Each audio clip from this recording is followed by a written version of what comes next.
ہمارے ایک واقف تھے، ان کی مشرقی پاکستان میں کام تھا۔ یہ ملک کے ڈویژن کے پہلے کا واقعہ ہے۔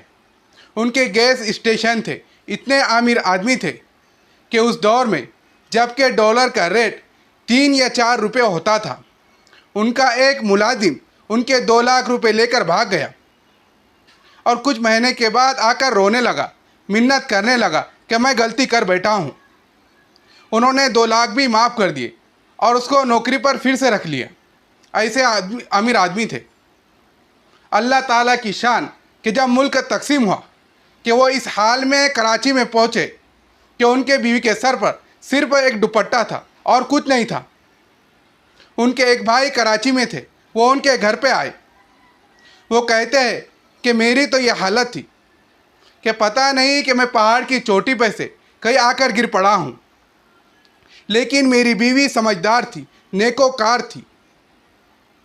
اس نے اپنے آپ کو قابو میں رکھا۔ میں ڈپریشن میں کئی مرتبہ جانے لگتا۔ میری بیوی مجھے تسلی دیتی، گھبرانے کی کیا بات ہے، اللہ تعالیٰ ہمیں یہاں بھی رزق دے گا۔ کبھی کہہ دیتی جو پروردگار وہاں رزق دیتا تھا، اسی پروردگار نے یہاں رزق دینا ہے۔ حتیٰ کہ ہم کبھی دسترخوان پہ کھانا کھانے بیٹھے تو وہ خود بخود یہ بات شروع کر دیتی کہ جی اتنا بڑا حادثہ ہوا، میں تو بڑی گھبرا گئی تھی، مگر میرے میاں نے اس چیز کو ہاتھوں کا میل بنا کر ہی ختم کر دیا۔ تو وہ کہنے لگے، جب بیوی لوگوں کے سامنے ایسی باتیں کرنے لگتی، $1,000,000 ڈالر کو ہاتھوں کا میل سمجھ کر اتار دیا کہ میں سوچتا کہ بھائی بیوی کو گھبرانا چاہیے تھا، وہ کمزور دل کی ہوتی ہے، جب وہ ہمت کی باتیں کر رہی ہے تو میں کیوں گھبراؤں۔ چنانچہ میں اپنے آپ کو تسلی دیتا۔ فائدہ کیا ہوا کہ بیوی کی حوصلہ افزائی سے اور تسلی آمیز باتوں سے میں نے چند دنوں کے اندر اپنے آپ کو سنبھال لیا۔ پھر میں نے بیوی کے مشورے سے بھائی سے قرض لے کر ایک ٹرک خریدا اور ٹرک کو چلانا شروع کر دیا۔ اللہ تعالیٰ نے رزق تو پہنچایا نہیں تھا، ٹھیک 5 سال کے بعد میں سینکڑوں ٹرکوں کا مالک بن گیا۔ وہ خود یہ واقعہ سناتے ہیں اور کہتے ہیں کہ میں اپنی بیوی کا یہ احسان کبھی نہیں اتار سکتا کہ اس نے اس پریشانی کے وقت میں اس نے میرے دل کو کتنی تسلی دی۔ یہ نیک بیویاں اپنے خاوندوں کو پریشانی کے وقت میں تسلیاں دیتی ہیں، اور جن کو دن کی تعلیم نہیں ہوتی وہ پریشان بندے کو پریشانی میں اور زیادہ اضافہ کر دیتی ہیں۔ غلطی کو مان لینا عظمت ہے۔ اگر کوئی ایسی بات ہے کہ خاوند کہہ رہا ہے کہ تمہاری غلطی ہے، تو اتنا ہی کہہ دے کہ ہاں میری غلطی ہے، اس سے کیا ہو جائے گا۔ غلطی کو تسلیم کر لینے میں عزت ہوتی ہے۔ خاوند ہی ہے نا، خاوند کے سامنے ہی آپ کو غلطی تسلیم کرنا ہے تو آپ کہہ دے کہ جی غلطی ہو گئی۔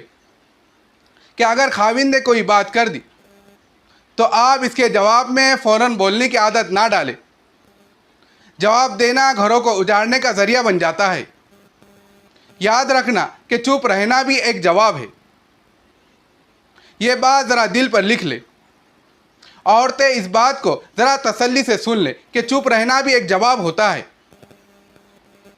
کئی مقامات پر خاوند کی بات سن کر چپ رہنا، اس سے خاوند کو اس کا جواب مل جاتا ہے۔ بعض مرتبہ الفاظ کی بجائے خاموشی میں زیادہ وضاحت ہوتی ہے۔